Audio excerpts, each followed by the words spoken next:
There are literally dozens of young men who will come up today and speak and share Dvar Chesuros with you.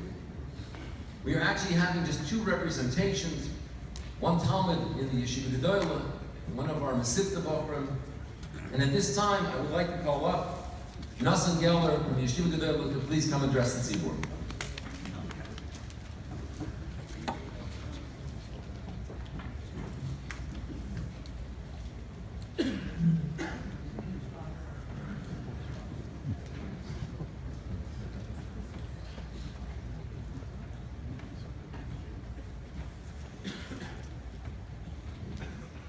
Hello. It's a big zchus to be able to speak in front of such a special crowd. I know the Rebbeim, I know some of your children, and they're all amazing people. So you all have to imagine that they have amazing parents and fathers. Hanukkah is approaching. It's coming the next week and a half. And usually before Yom Tov, a person has to ask themselves, Yom Tov's coming. What is it? What happened? Why do we celebrate this Yom Tov? So what happened on Hanukkah?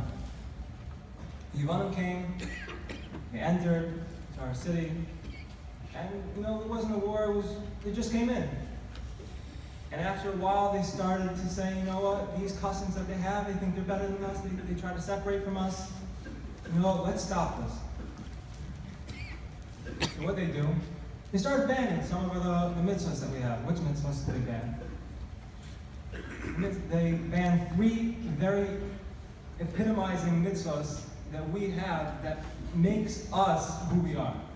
They ban Shabbos, they ban Milah, and they ban Chodesh, Rosh Chodesh. To my understanding, these mitzvahs they ban because they are mitzvahs that we can see and we reflect on very deeply because it happens most often. Shabbos happens once a week.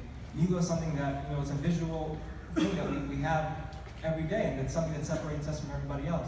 And Chodesh happens once a month. So what were their hopes? Why did they ban these three? What was their intentions?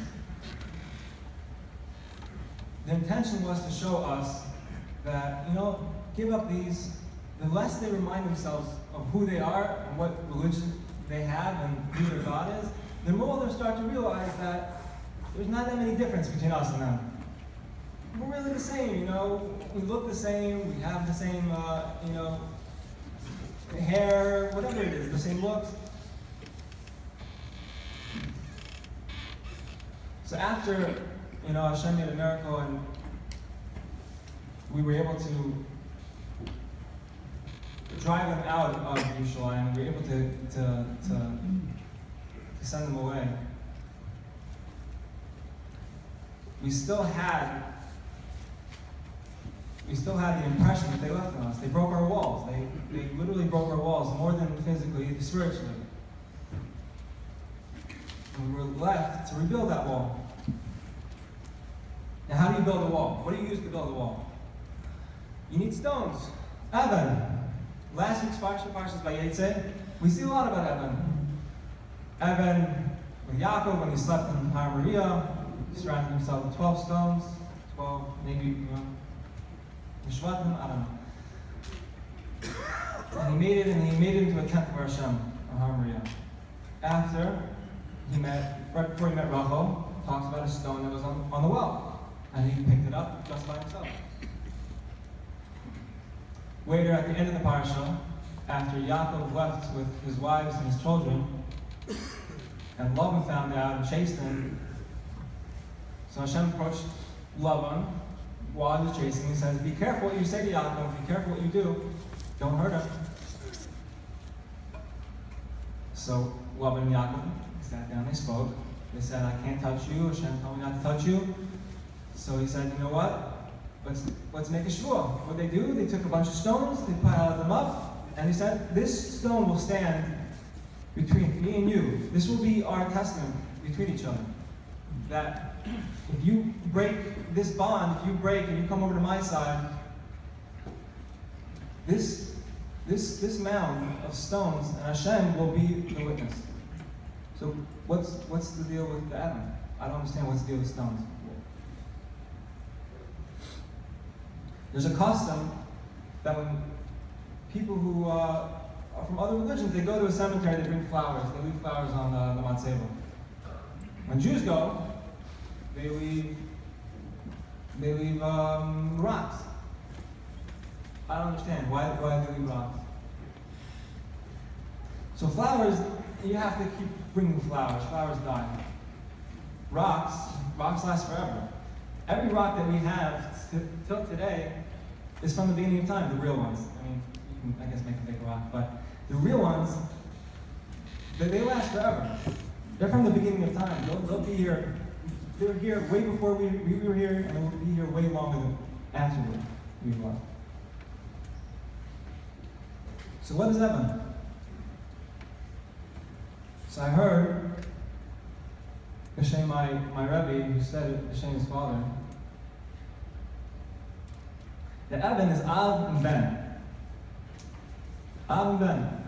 Because the values that a father instills in his children, his sons, are the values that the son grows up with, that he keeps, and then he gives over to his children. It's all Messiah.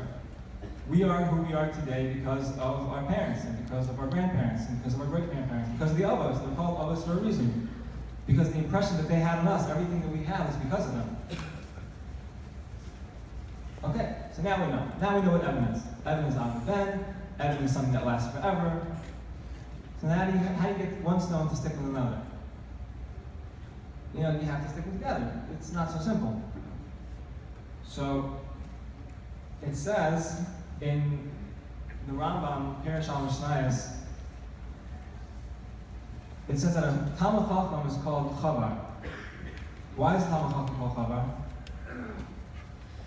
Because through Limud HaTorah, through learning, a person, a Talmud Chacham, becomes mechaber with the rest of the world, with everybody else. Through his learning.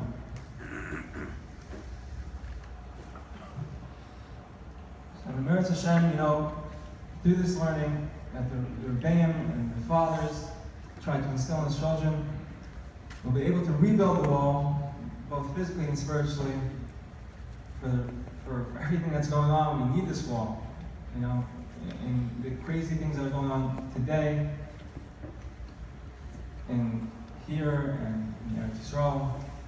And the Meretz Hashem will be able to rebuild that wall, and see the Gula, and Mashiach will closer. Amen.